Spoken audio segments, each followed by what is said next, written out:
Why are we celebrating people enduring so much? What about when there's no baseline? That can start to look like gaslighting. We have to get out of the binary, feeling stronger because of it, wiser because of it. You can't do this work without it being a spiritual endeavor. Okay, all right. It's a beautiful day somewhere. Hello, YouTube. Hello, Internet. Welcome to the Resonant Leader. My name is Marie Deveaux.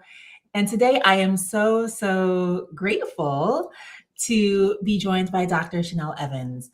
On this channel, we like to talk about leadership. We like to explore communication. We like to explore the makings of inclusion and belonging through real conversations with real people who do this work.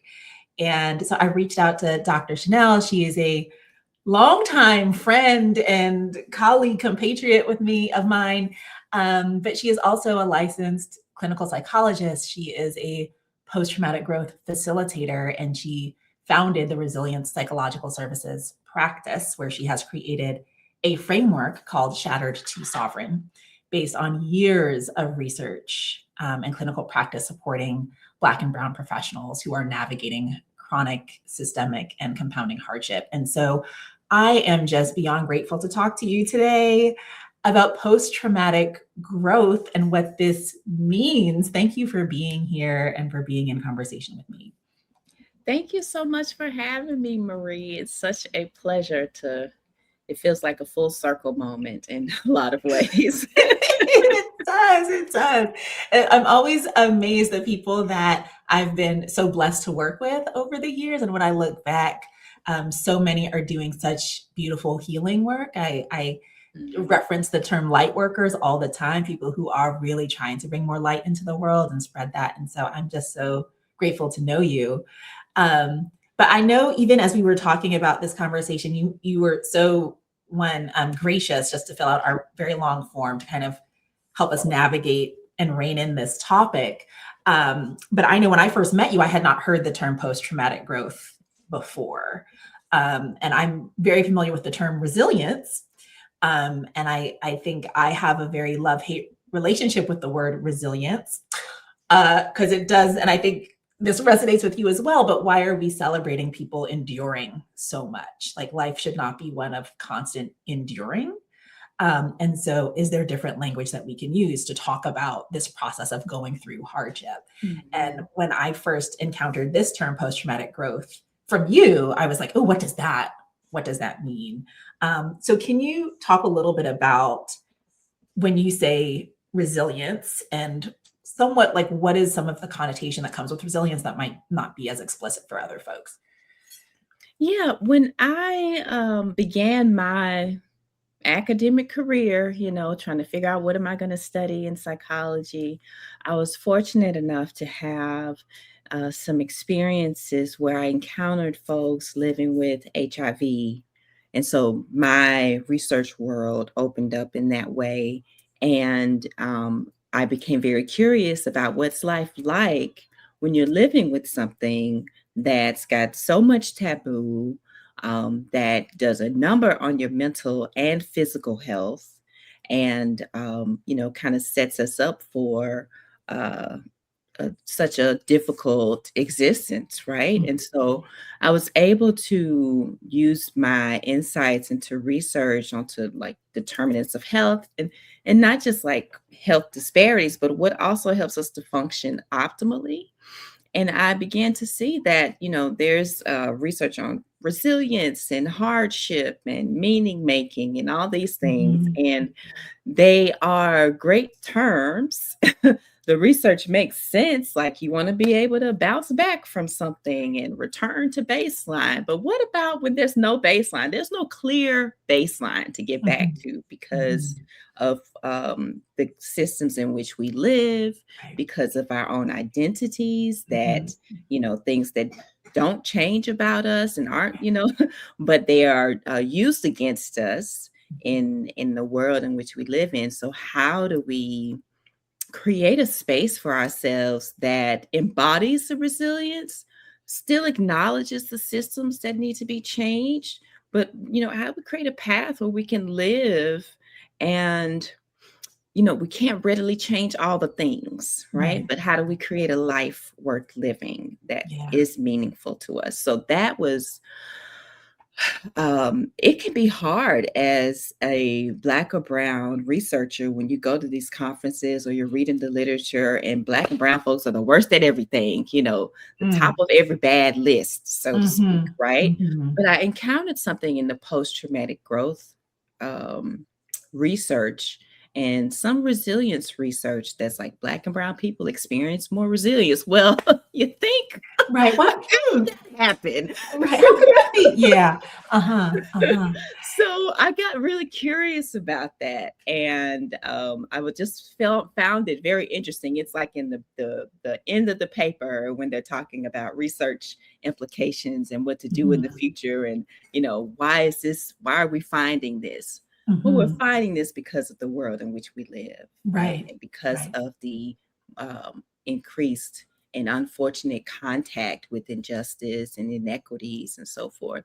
So resilience began to look very different for me. I still liked it as a construct. Like we Mhm. have to have the capacities to withstand in the world, but it Mhm. it took on such a broader meaning Yeah. because of the macro and the micro and the dance between all these things. And then post traumatic growth is its own piece. So it's there's like 5 types of changes that you'll see with post-traumatic growth. So a deeper appreciation for life, spiritual growth, or feeling closer to God, Mhm. feeling a sense of personal strength, Mhm. and more in community with people. Like there's, changes that not only the person themselves perceives, but people who Yeah. are close to them can perceive. Yeah. And so resilience to me is the bridge to getting into that space of post-traumatic growth.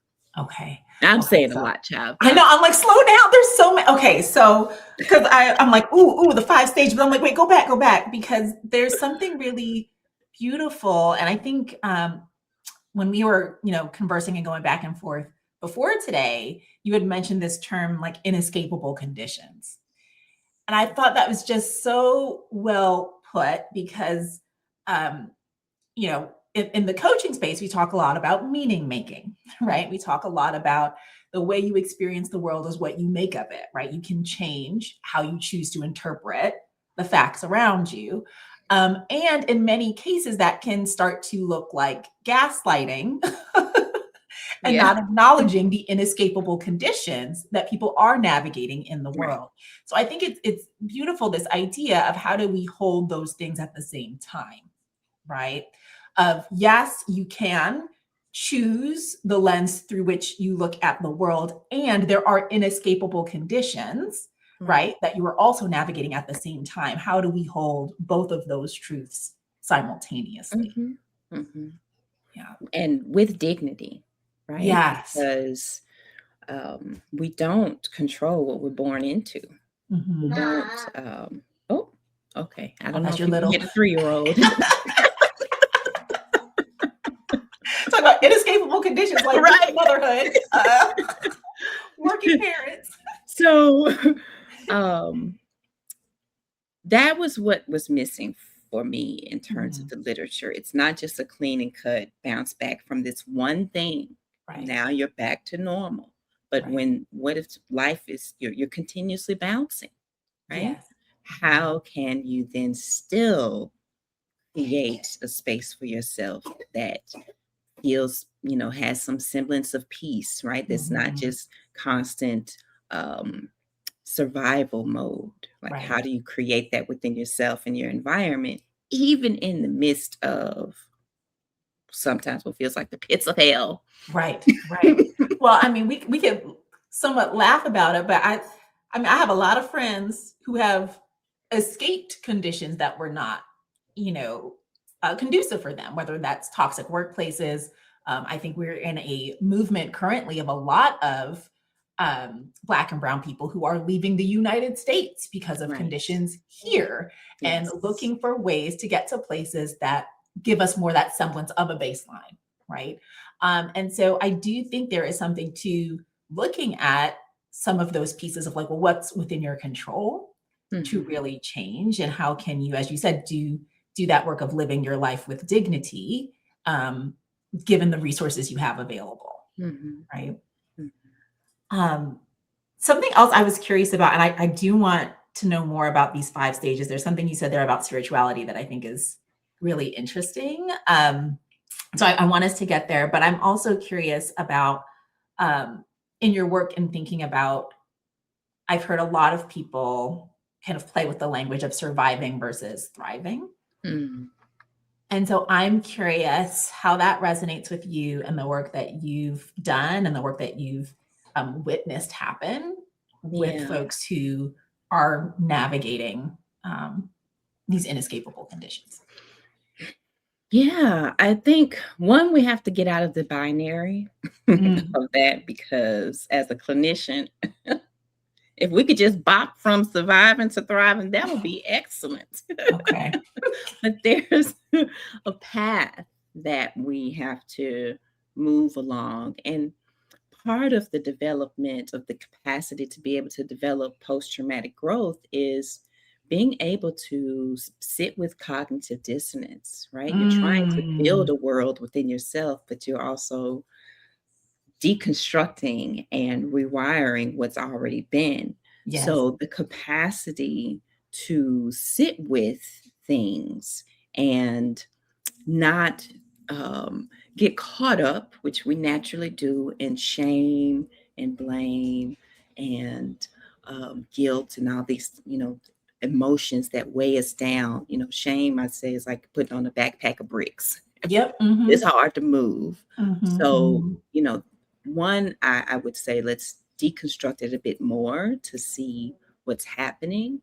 And part of the framework that I develop is about taking people on this developmental journey so Hmm. that they can arrive in a space of more autonomy, more sovereignty, um, like actually having the capacity to deepen their relationships and to grow in other ways. And it's not just a one um, life is, we have multiple domains or Hmm. areas in life that we're showing up for. So the same with post-traumatic growth, you can be very strong in some capacities and need a lot of help and support in others. Hmm. So you may be in a different phase in different parts of your life. So it's a lot. It's messy work. Right. It's so Yeah. messy.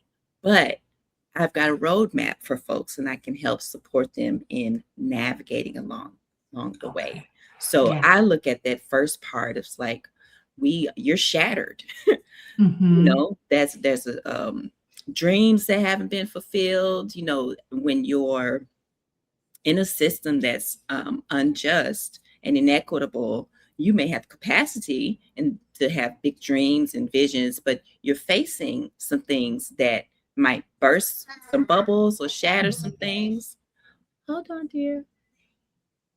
And so, um, being able to, even as a Black woman myself, remembering the first time you called the N word, and when you Yeah. encounter racism and things like that, those are broken pieces of the self that have got to be, slowly brought back together. So, moving from shattered to stabilizing yourself to being able to savor life and then to feel Mm, sovereign and mm, choosing. And so I've taken it and made 4 spaces in yeah. which we may find ourselves at different times Yeah.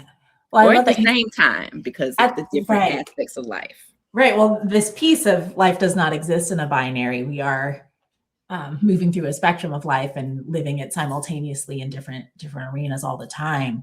But I love this idea of being able to deconstruct what has been while you are building what is to be at the same time. This idea of being able to sit in that cognitive dissonance, to do both and work.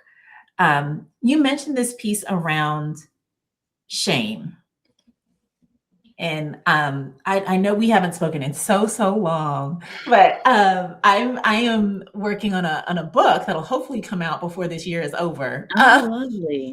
But but one of the things that I explore in the book is how debilitating shame is. In and especially in relationship, and that could be with the self or with other people. But how often shame is the thing that prevents us from being open to authentic relationship, right? There's so much fear, there is so much um, hesitation around being open, and I think a lot of that gets wrapped up in shame. Like, what are people going to think of me, or this fear that you're going to be ostracized, isolated, in some way, separate from community. And Mm. so I'm really curious, as you look at this work, where does identity sit in this work, and how does it perhaps, how does post-traumatic growth behave differently or look different based on our own relationship to self and feeling like we belong? Yeah. I I find myself really supporting people when it comes to shame with accepting on the most basic. I'm like, I'd like to get to the bare bones of the thing. So on the Mhm. most basic level, accepting the fact that you have needs, that it's Yeah. okay. It's Mhm. okay to need something. Mhm. That's one of the first things in our early development that kind of gets it depends on the context in which you grow up, how needs are Mm. treated and responded to. So, the shame, it's come from somewhere, right? We've Mhm. internalized that it's not okay to have needs, Mhm. but then we still have the needs. Right. So then, like, what are we supposed to do? So Mhm. Mhm. there's a lot of self-compassion. I work with people to increase their self-awareness, number one, right? Of Mhm. these things so that they can see what's them, what's not them, what's the Yep. system, what's Mhm. family stuff, what's you.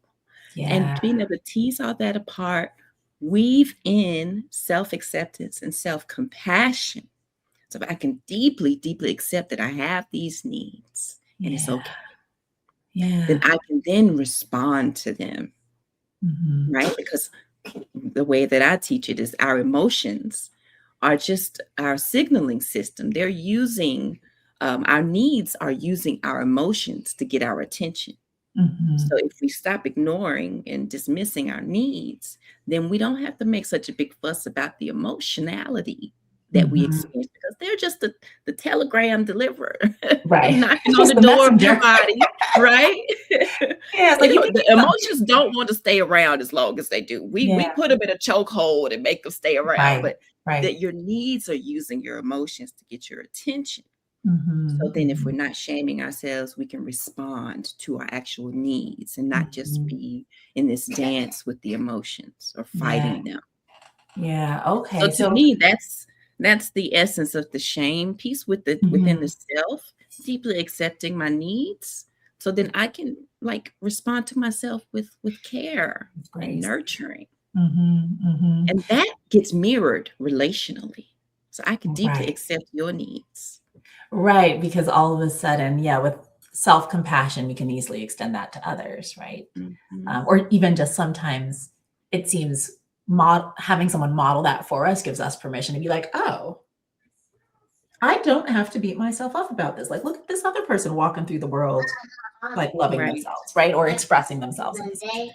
Um, you mentioned these. Hold on, dear, okay? You mentioned these phases, right? So going from shattered to, and I heard like we're trying to get to sovereign, but Mhm. what were the other two phases there in between? Yep. So shattered, I'm broken, what's going on?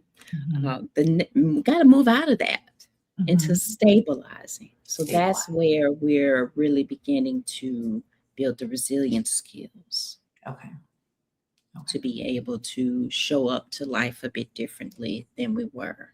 Mhm. And as we're stabilizing, we are learning more about ourselves, feeling more like ourselves, still having some growth areas, right? But Mhm. things feel a bit better. And from Mhm. there, we move into more um, mastery. And so Okay. from there, we move into savoring.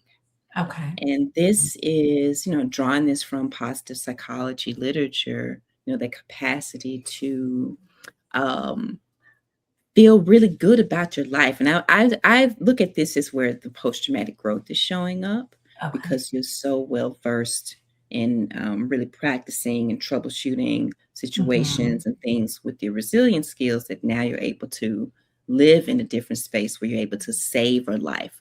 Outside conditions might still be doing what they do, but Right. you are able to create within yourself, in your immediate sphere of influence, a different way. You're changing, right? Right. You're showing up in a different way.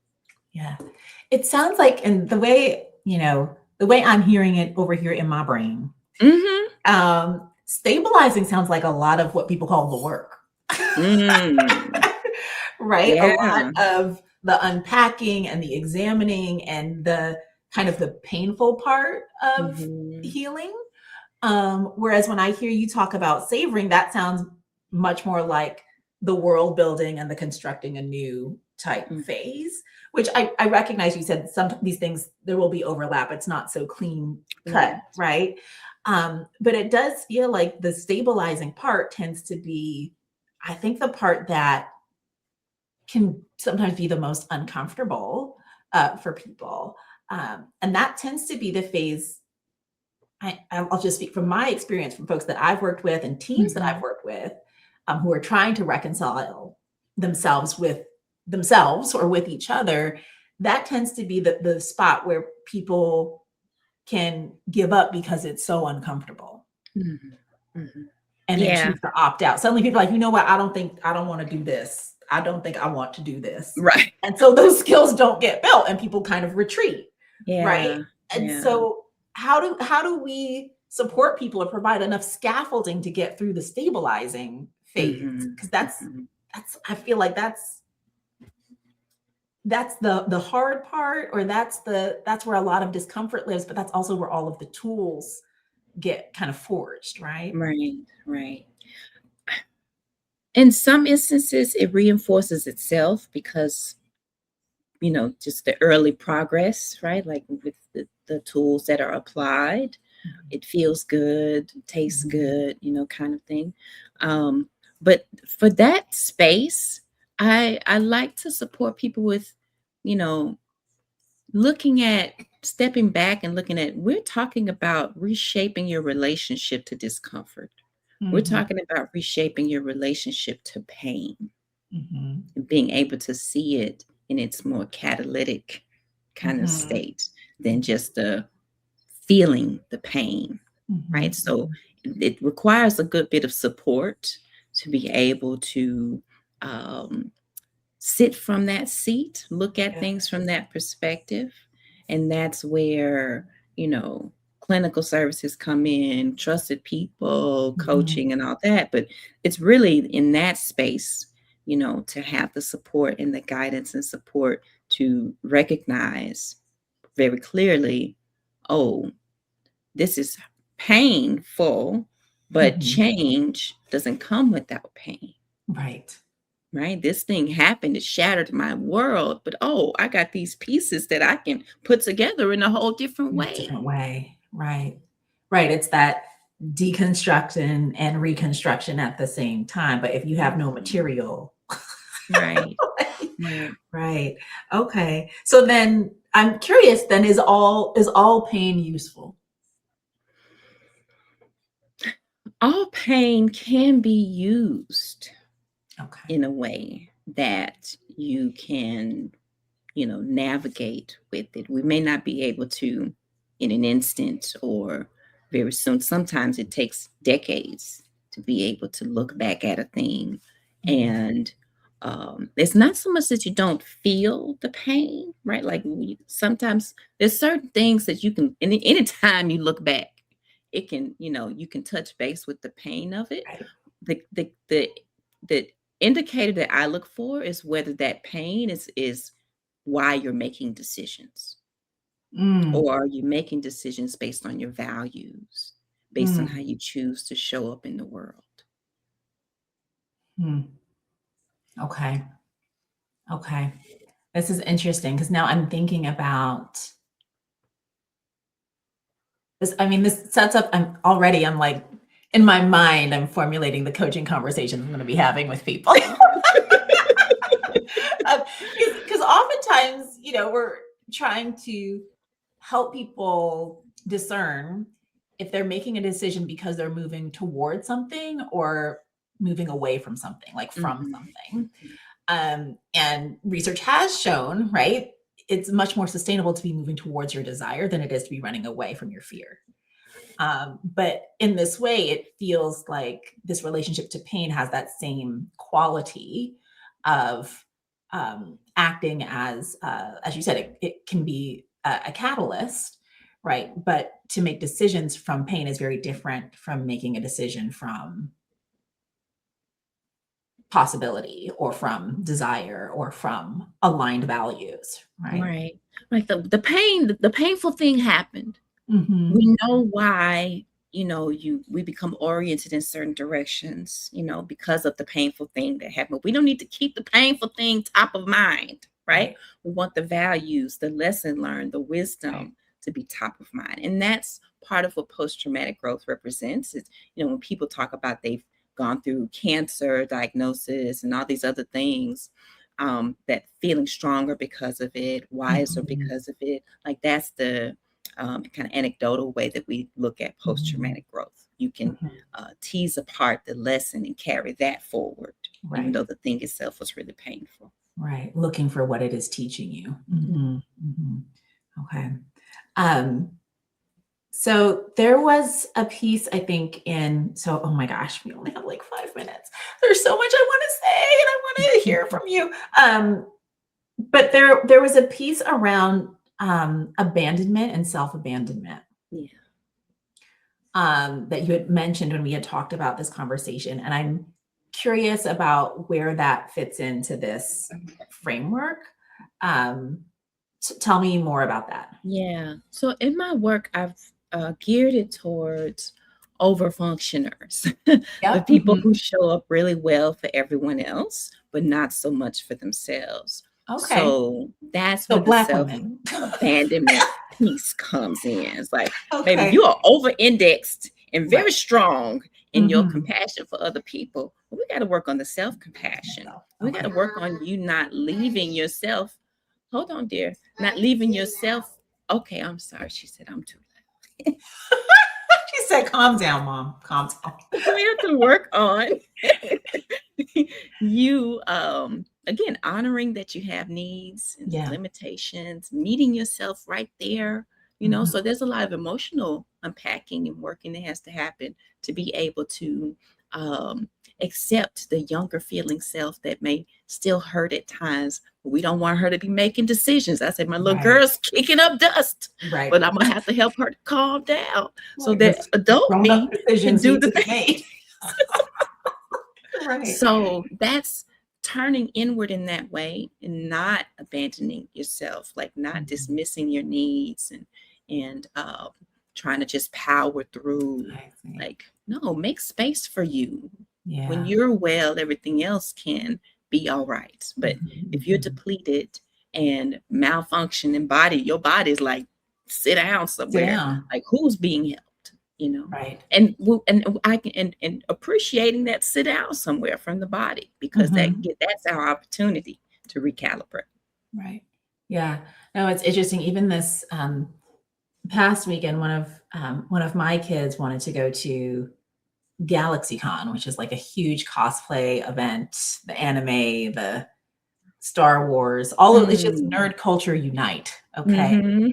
And it's a 4-day event at the convention center. It's from 9 in the morning until they go until 1, 2 o'clock in the Oh, morning wow. each day. But my kid's 13, so we're not doing all of Mhm. that. But it was her and her two friends. And so as parents, we had to navigate, well, who's participating in what? How are we going to make sure these young people are safe? And how can we divvy up this labor? And one of the other parents suffers from an immune disease, not autoimmune Mm. disease, and was really trying to be there all day. And I'm like, your child told me you woke up throwing up this morning. Why are you here? She said, oh, well, I can't just drop my kids off. I can't. I'm like, but you can. And there is something, and I've seen this happen time and again, where folks really push themselves to care for others, they neglect themselves, and then your body will sit you down. Mhm.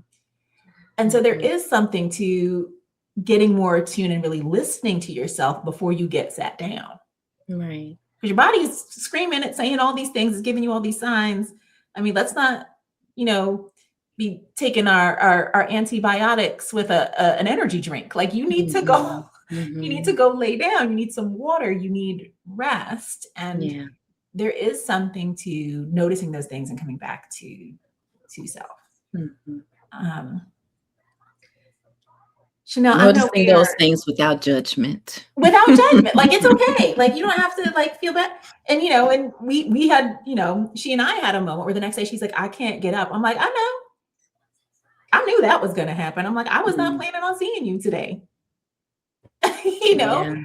and being like, it's okay. And you have resources. Mhm. Like you're down, but I'm up. So Right. we can be okay. Right. Yes. So I think that is a component of it as well. But Chanel, I know we're like running low on time. I do have one more question, Mhm. if you would, because you had mentioned in thinking about this framework, how one of the benefits is having people be reinvigorated in their spiritual connection. And I am amazed. I also work primarily with Black and Brown women, and I am amazed how huge the spiritual component is Mhm. as part of the transformation process, as part of the healing process. Talk to me a little Mhm. bit about that, how you see that in your work, and then of course we'll close. Yeah, I think of spirituality as whatever is sacred to you, Mhm. right? So however you define it, however it's been constructed, it's also something that gets deconstructed in the Mhm. process. And you tease apart the shoulds from the want tos Mhm. and your beliefs from what you've been told to believe, right? And so it's one of those areas that undergoes heavy focus because we glean strength, right? We glean focus and empowerment from those things that are sacred to Mhm. us. And so it is you can't do this work without it being a spiritual endeavor Mhm. as well. Yeah. Yeah. Oh, thank you for that. This is just reminding me I need to call you more often. Oh. Uh, and maybe I need to come visit you because you done left us all here on this mainland with these inescapable conditions. I Uh, know, right? They over here too, child. conditions just follow us everywhere. But again, I'm just so grateful for you, for this conversation, for your presence, for all that you're doing in the world. Thank you so much Yes, thank you for the so work much that you for the do. conversation. I love you and all that you do and for what you've poured into me over the years. Thank you. Ah, such a blessing. And of course, we're on the internet. And so I do want to make sure people know where to find you if they want to continue learning about this work and all of the things that you're up to. Let people know. I know I think you sent us your Instagram and your YouTube. Is there anything else that people need to know in order to stay connected with you and with the work that you're up to? Yeah, just check out my website, drshenell.com, and my social media. I'm going to be sharing the framework more widely. So that's my life's work, my baby. Shattered to sovereign. Beautiful. Well, thank you again, Shenell, for being here. I have so enjoyed chatting with you. And for all those who are viewing, please make sure to continue supporting this work and conversations like this. You can, of course, like this video, you can share this video, you can comment on this video, send it to someone who needs to hear these words of wisdom, and we'll be more than grateful for your participation in those efforts. But that is it for this episode of The Resonant Leader. Next week, we will be back here on Tuesday for a beautiful conversation with Ashley Johnson, talking about presence and what we have been told that means and how we come back to what that is for all of us. So I hope to see you all there. All right. Bye for now, friends.